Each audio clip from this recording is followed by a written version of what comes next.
हुकूमत की नाकामियों से अक्सर दिल दहल जाते हैं। हुकूमत की नाकामियों से अक्सर दिल दहल जाते हैं। बैंकर्स की गूंजती चीखों में भी न जाने वो कैसे सो जाते हैं। 25 मार्च 2020 शुरुआत होती है भारत व्यापी कोविड लॉकडाउन की।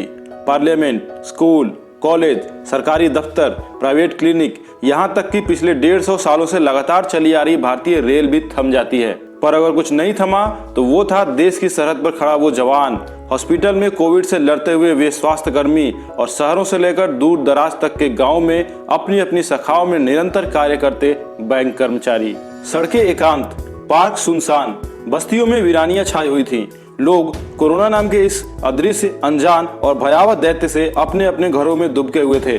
पर वो बैंकर था जनाब, जो इस दैत्य से लगातार लड़कर भी अपने ऑफिस जाता रहा, लोगों की भीड़ का भी डटकर सामना करता रहा, सरकार द्वारा दी गई मदद को उन तक पहुंचाने के लिए जान की बाजी लगाता रहा। चाहे इसके लिए हजारों बैंकर कोरोना पॉजिटिव क्यों नहीं हो गए और उनमें से सैकड़ों इसके कारण मर क्यों नहीं गए, पर बैंकर ने अपनी जान की बाजी लगाना बंद नहीं किया। पर सवाल आता है, आखिर क्यों?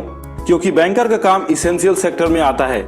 चाहे कुछ भी हो जाए, लोगों का काम नहीं रुकना चाहिए। देश की अर्थव्यवस्था का पहिया लगातार घूमते रहना चाहिए। पर इतनी कुर्बानियां देने के बाद भी बदले में इन बैंक वालों को क्या मिला? ऑफिस जाते समय पुलिस की लाठियां,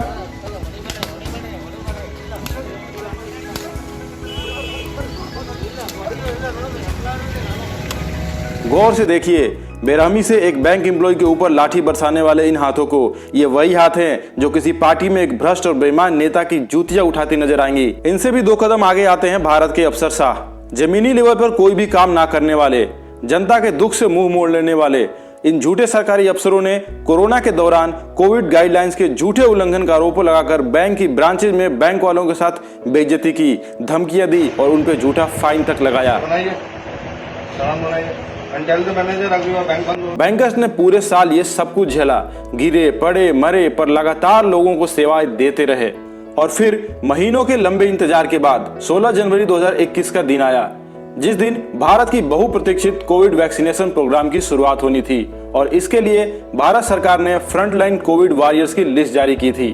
बैंकर्स ने काफी उम्मीद से उस लिस्ट में अपना नाम ढूंढा, पर बारंबार खोजने के बाद भी ना तो सरकार की नजरों में बैंकर फ्रंटलाइन वॉरियर था और ना ही उस लिस्ट में बैंकर का नाम आया। आखिर क्यों? क्योंकि सरकार के लिए बैंकर्स तो रातों रात घोषित की गई नोटबंदी योजना को सफलतापूर्वक लागू करने वाला एक मोहरा भर है। चाहे वो जनधन योजना के अंतर्गत एक ही महीने में रिकॉर्ड तोड़ खाते खोलकर Guinness book of world record में अपना नाम ही क्यों न लिखा ले, पर सरकार और सरकार के मंत्री तो सिर्फ इनकम टैक्स ऑफ इंडिया के उन 119 ऑफिसर्स को याद करेंगे जिन्होंने इस पूरे कोरोना काल में अपनी आहुति दी है।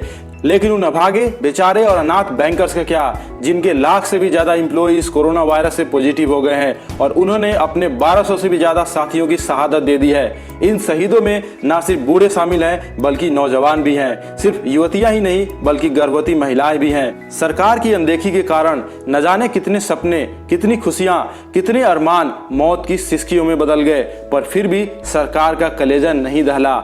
आज जबकि कई राज्य सरकारों ने न्यूज रिपोर्टर्स और यहां तक कि रिलायंस इंडस्ट्री के कर्मचारियों तक को प्रायोरिटी लिस्ट में शामिल कर लिया है और उन्हें वैक्सीनेशन दिया जा रहा है, फिर भी भारत का बैंकर एक सेंटर से दूसरे सेंटर तक वैक्सीनेशन के लिए दर दर की ठोकरें खाता फिर रहा है।